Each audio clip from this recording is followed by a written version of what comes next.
Hi everybody, this is Tynetta Irene from Sting Beauty, and today my client is coming in for a refill. It has been about 6 weeks since she got her nails done.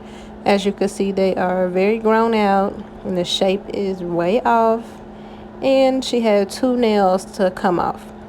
But she is a braider, so she braids hair, and she said this is very good. This is the longest she's ever kept nails on without all of them being missing. So with that being said, we just made sure that we got everything replaced, all the missing nails and any lifting that she had on her nails. You can see here I'm just removing the lifting. Today we're going to be doing a color acrylic change.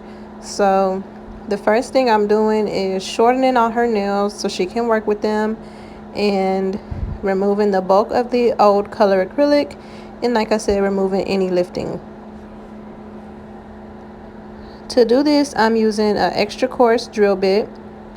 I'm using a drill bit with a sharp edge so that I can go in and remove all the lifting that she had around the edges of her acrylic.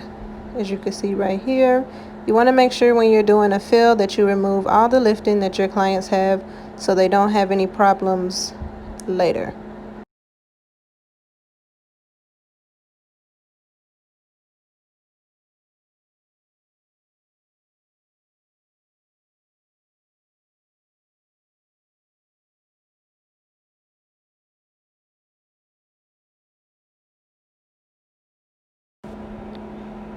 And here you can see I'm also using that drill bit to reshape the nails. I know that she wears her pinkies with stiletto.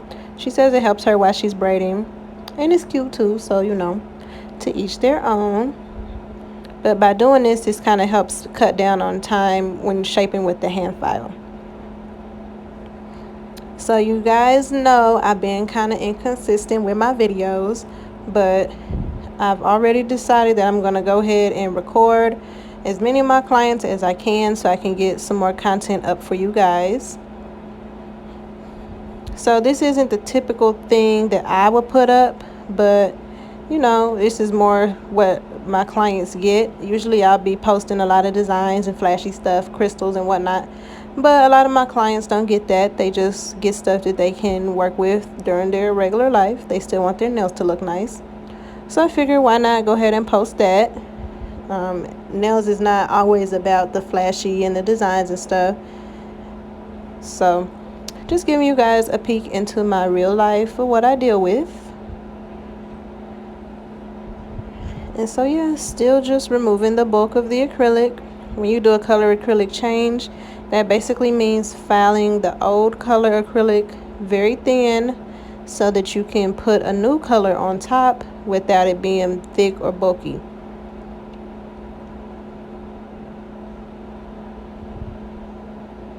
Especially since this is an overlay, I want to make sure I get that old color as thin as possible, because with it being an overlay, her nails need to be really thin so this doesn't look too chunky. One thing you have to make sure when you're filing the old color down is that your drill is not staying in one place on the nail. As you can see, I'm moving around a lot. That's just so that the drill doesn't cause any heat on her natural nails. So once I get everything nice and thin, I'm going to move on to nail prep. So first step, I always push back my client's cuticles. Doing this helps reveal more of the nail plate, and it helps me get off the dead skin that needs to be removed. And once I push back all the cuticles, I'm going to go in with a medium grit sanding band, and I have my electric file on a very low speed. I usually do this at 4,000 RPMs. And so I'm just going around making sure to prep the nail plate, basically just removing the shine and the oil from the surface of her natural nail. And then I go into the corners near the sidewalls and the cuticle area and remove any of that dead skin. When you're doing the nail prep, you can also go in and remove any small bits of lifting. I usually do that part with my sanding band instead of the carbide bit because the sanding band is a lot softer and it's okay for that to be on the natural nail. But when it's working so close to the edge of the lifting, I don't like using the carbide bit just because I don't want to risk touching their natural nail with that one. So I just get the rest of the lifting off with the sanding band. And like I said, I'm working at a very low speed. I know this is sped up. It looks pretty fast, but just go slow. You don't want to remove any more of the natural nail than you need to. And you really don't need to remove anything but just the shine off the top layer.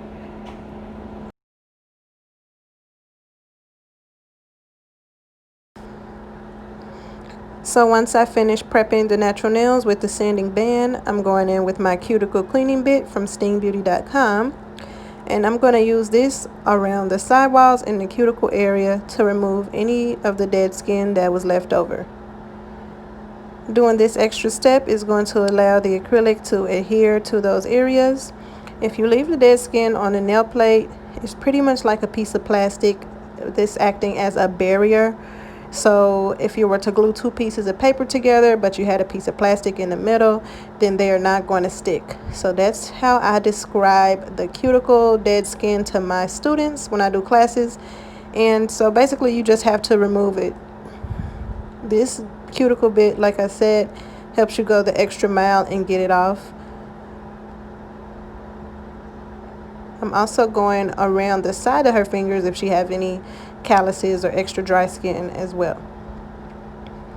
And then I spray with alcohol and just dust off all the dust that was caused during the prep. And so the next step is to reshape her natural nails. Since I cut it down with the carbide bit, the shape is a little bit off. So to get the nails ready for acrylic application, I usually like to make sure that the shape is as close as possible to the finished product so I don't have to do a lot of extra filing at the end. So I'm using a 180 file to go ahead and just reshape everything, make sure everything is nice and straight.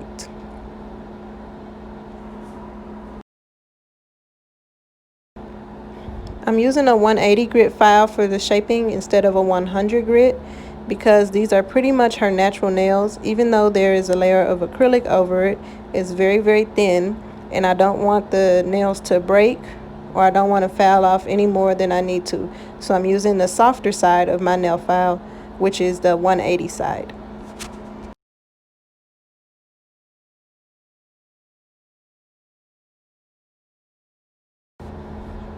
And when I'm finished with reshaping everything, I went ahead and applied my primer, and now I'm applying my acrylic.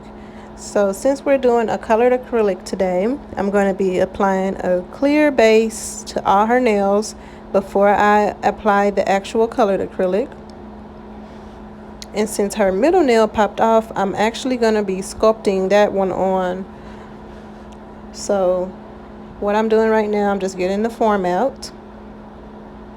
And I got my nail form, and I'm just going to slide that right under her free edge.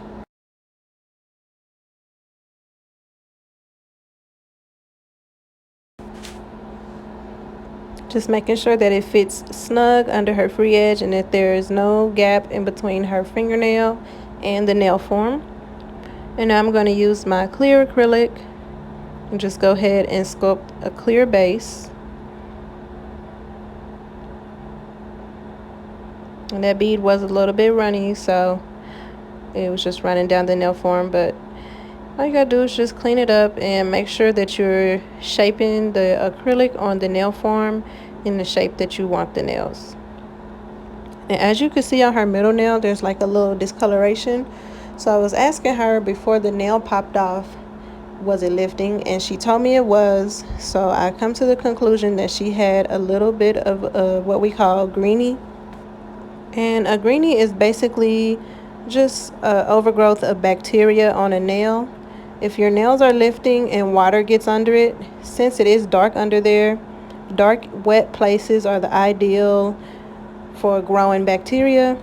It's not anything that she needs to worry about, All it's going to do is just grow off the nail plate, and we can trim it off and she'll be okay.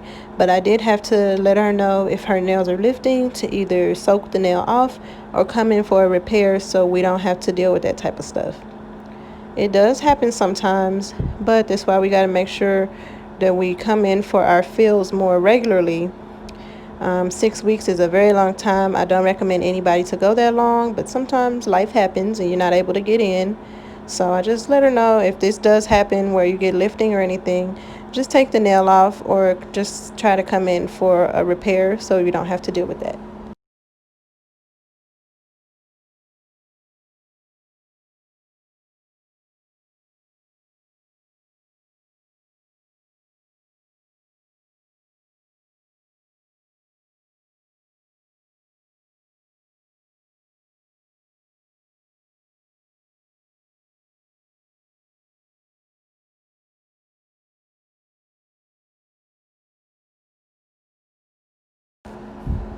Okay, so now I'm done applying the clear base to all the nails, and I'm going to go ahead and apply the color acrylic.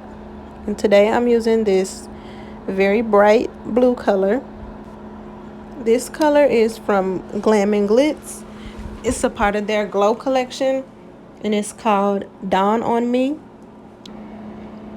Glam and Glitz powders are kind of runny for me, so I have to work with them very slowly. It's better to work with them very dry, which just means using less liquid in your brush. As you can see, when I touch it, it's so wet that it just takes a long time to set.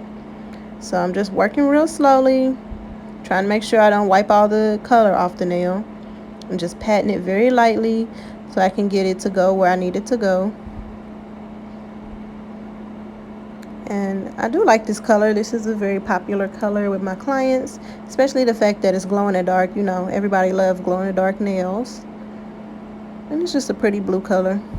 But as you can see, I have to keep playing with it to make sure that it's not flowing in other places than where I want it to be. So that's the only thing. Glam and Glitz has pretty colors, but all that running around and running down the nail and all that type of stuff gets kind of annoying.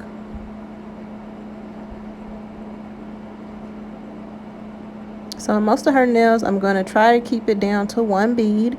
Since it is pretty runny, I just pick up a very big bead and allow it to flow down the nail and cover the entire nail all at once, so I don't have to keep adding beads and to cut down on the time it takes me to cover them. If I do see that there's a spot that's not covered as well, though, I will go back over it with just a little small bead just to make sure everything is covered. So when you're using colored acrylic, it's pretty much the same as gel polish. You want to make sure that you have a nice full coverage, and you want to make sure that it's as close to the cuticles and sidewalls as possible without touching. You want it to look like polish, but the benefit of colored acrylic is that it won't chip, it doesn't peel, and it stays the same as when they left when they come back, which is why a lot of people are using colored acrylic these days. So I'm going to move on to the middle finger. I took the nail form off so I can actually see how thick the nail is and make sure I don't make it too thick. And as you can see, I tilted her finger down because, like I said, this product is runny and I want it to run down the nail. If you're keeping your client's finger flat, it's just going to run to the sides of the nail and run all into their skin.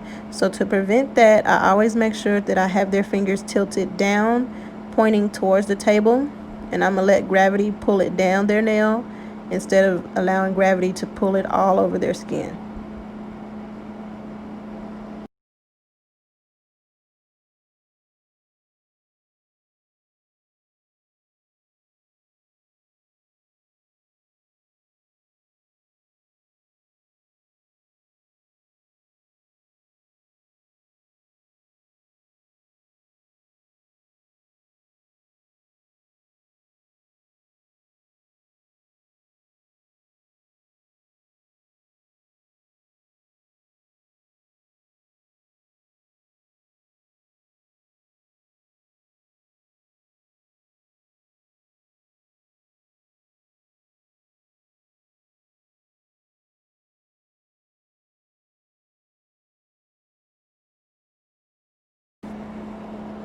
And when I'm done with the color, I'm going to go with a very thin layer of clear acrylic just to cap the color. This is going to make sure when I finish file her nails, I don't remove too much of the color, and it also builds up the structure of the nail.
After the acrylic gets hard, I'm going to use my nail file to reshape everything. And she actually likes her nails to be square with round corners, okay? No sharp corners. So I'm going to square her nails out first, and then I go in and bevel the file on the corners to make the corners round. I'm using a 100 grit file for this. When you're working with acrylic, you want to make sure you're using something that's hard enough so you're not filing all day. So the 100 grit file is pretty much my go-to for acrylic extensions. You want to make sure that all the nails are the same length, make sure they're all the same shape, and make sure that they are straight.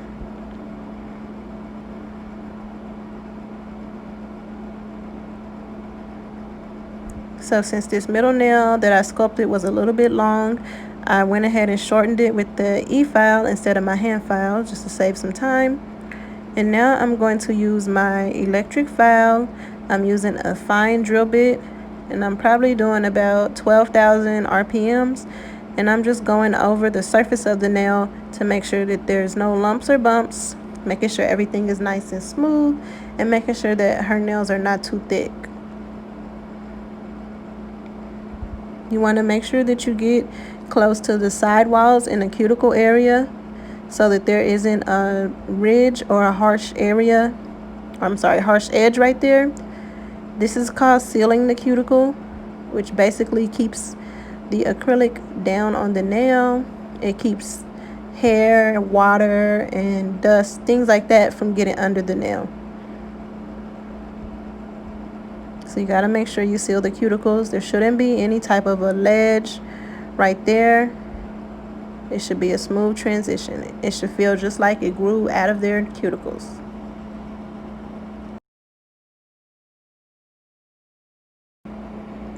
The last step would be to buff the nails.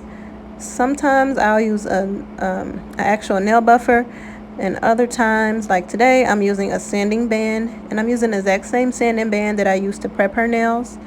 I'm using this because I wanted to make sure that everything was nice and flat around the cuticles, and this gets in closer to the cuticles than an actual nail buffer would. And just going back and forth over the surface of the nail to make sure everything is nice and smooth.